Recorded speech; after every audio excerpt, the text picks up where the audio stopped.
welcome back to the motherfucking Astro experience, bro. So, as you see from the title, we're going to be talking about elemental mastery, okay? Really mastering our understanding of each of the four elements, okay? And it extrapolates out beyond even just astrology, okay? Now, we're going to touch on psychic elements within this video as well, okay? And that's a term that I coined, all right? So, when it comes to elemental mastery, first and foremost, you have to understand that, yeah, there are four elements, but there are five elements. Ether is the fifth element. And I like to say ether is the first element, okay? Because ether is etheric energy can be symbolized as like a void like space, empty of everything, but yet still full of everything. The realm of infinite potential. Okay, so that's more so etheric energy, right? Now when it comes to the four elements derive from ether, okay? So ether, you can look at ether as a space in which everything exists in. It's like space, but it's not space. It's just a void like space, okay?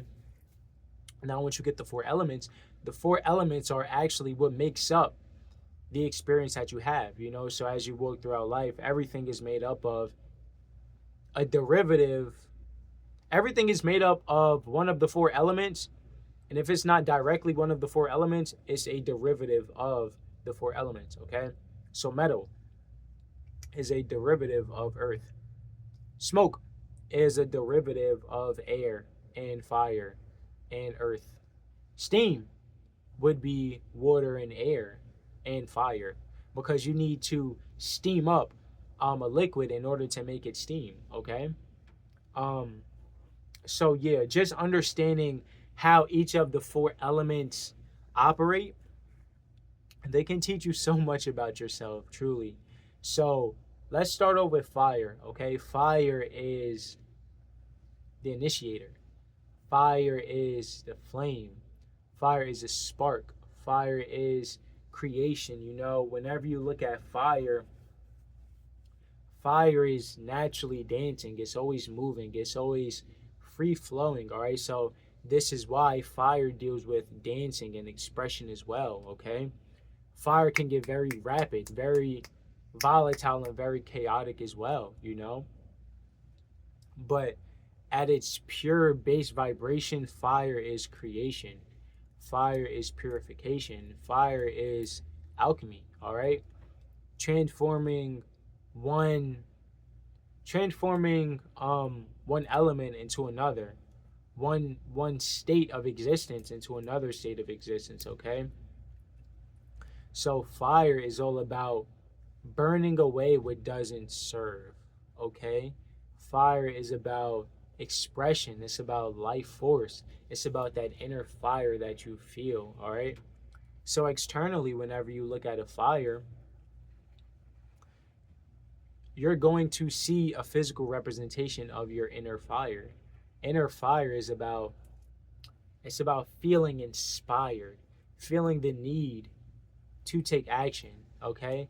And I might break this video up into different sections as well.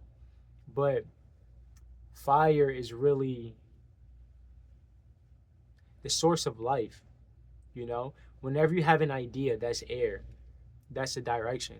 Whenever you feel like, okay, I like this. I would feel this way if I had this thing. That's water. And then understanding what actions you need to take in order to get there and sustain that vision. That's earth. But fire is the driving force behind your actions. Fire is, it's life. How are you sustaining your life force, you know? What wants to arise from your consciousness? That's fire. I feel very passionate about this, and I really want to act on this. That's fire. Whenever you get inspiration, sudden insight, all right? Fire deals with sudden, quick changes. Fire is amazing, honestly. I have fire tattooed on me. Fire is like one of my main teachers within this lifetime, all right? Now, of course, I'm going to talk about fire in general, but of course, I'm also going to relate it to each of the elements. I mean, each of the signs, all right? So, when it comes to fire, fire signs specifically, Aries is a cardinal fire. Cardinal is about initiating and creating. So, this is why Aries love to take charge, they love to be a leader. Birth of confirmation, they love to be the first.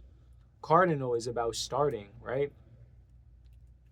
So fire has that aspect of it to where it's like, I'm going to initiate and create new ways of expressing myself, new ways of being creative. Fire is creation as well, okay? I may say the same words over and over in a different way, but that's really to drive home the point that I'm trying to get at, all right? Now with Leo, they're a fixed fire, so naturally Leos are going to be fixated on their own fire, their own expressions, their own inspirations. This is exactly what makes them very creative as well, because they're focused on their own fire. They don't necessarily care about proving anything to others like in Aries, you know? Aries can get into that energy where it's like they try to overly prove themselves, but that's more so for selfish reasons. They want to prove themselves because it makes them feel good. Sometimes, if they veer off into that energy, it can get there. But for Leos, sometimes they may want to prove themselves to seem a certain way because Leos is ruled by the sun. The sun is what you see, you know?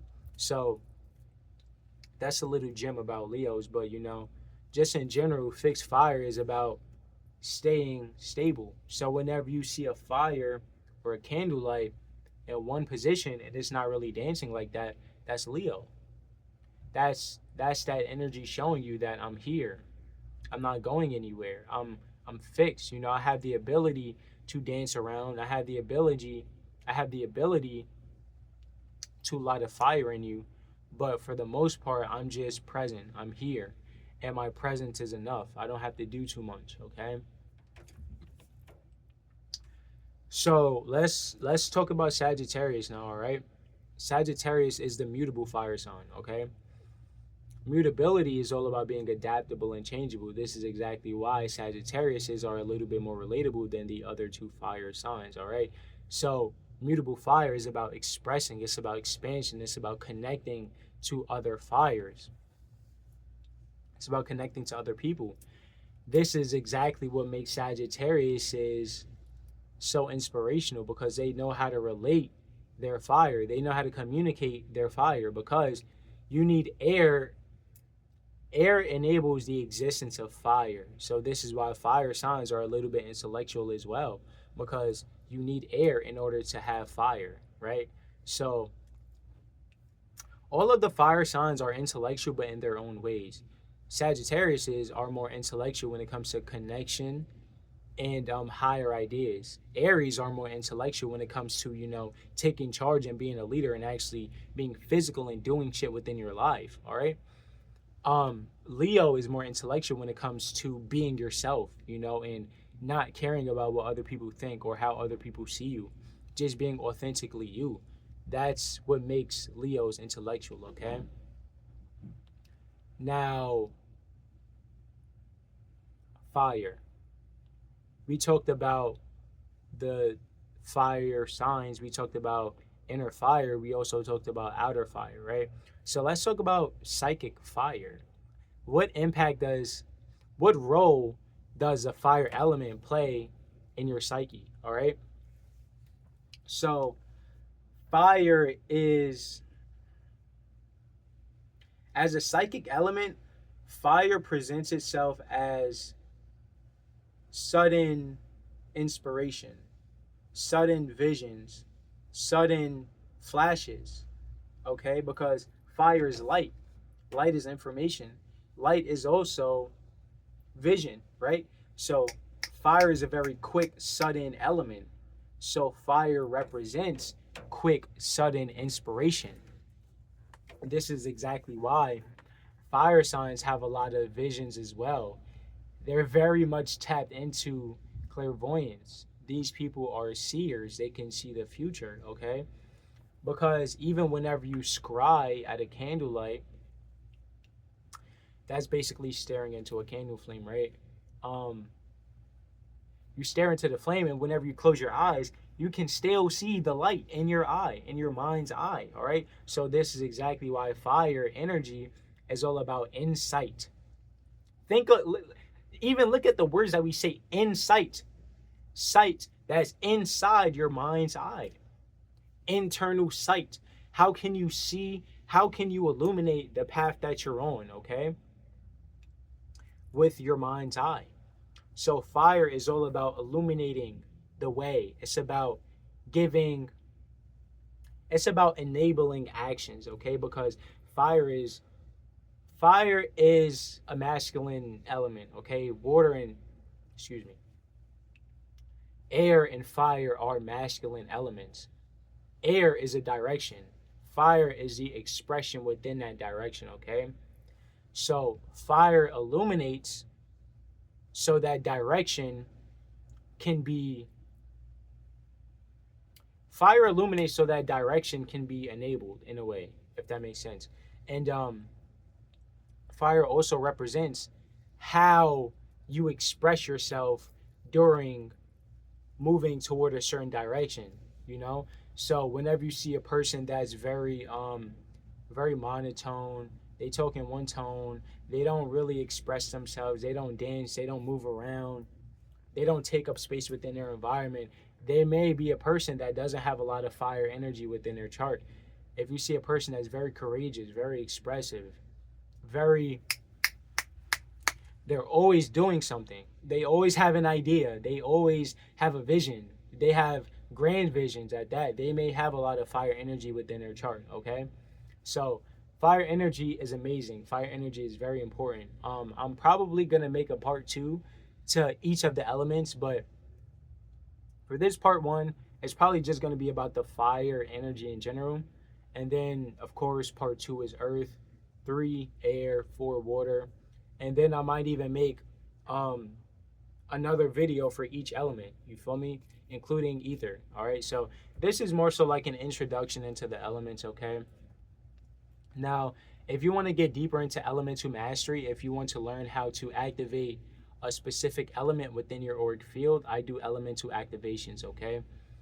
Everything is in my bio on my website, withthestars.net. Most definitely go check it out. I also do astrology readings, I do tarot readings, I do channel messages. I have an astrology mentorship available. I have an astrology course available. I have astrology ebooks available. I have elemental ebooks available as well. So I have a lot of services. Most definitely. I make music as well. I just dropped a guided meditation not too long ago. It's actually on this channel. If you scroll down, you should see it. I have affirmations that I'm releasing as well. So just a lot of services that I offer. You feel me? I also do spell work. I do energy work for people as well. And I integrate astrology within it. So basically, if I have your birth chart, your chart is basically a physical representation of the map for your soul, right? So I like to say it's like a fingerprint for your soul. Everybody has a unique fingerprint. Everybody has a unique birth chart. So if I have your birth chart and I cast a spell over your birth chart for abundance, luck, prosperity, love, clarity, whatever, that energy is going to be magnified times 10, okay? So that should be under my birth chart magic in my website, okay? So most definitely go check that out as well. And just a lot of other services that I offer on there that I can go on and on about. But this is part 1 of elemental mastery, mastering the fire element, okay?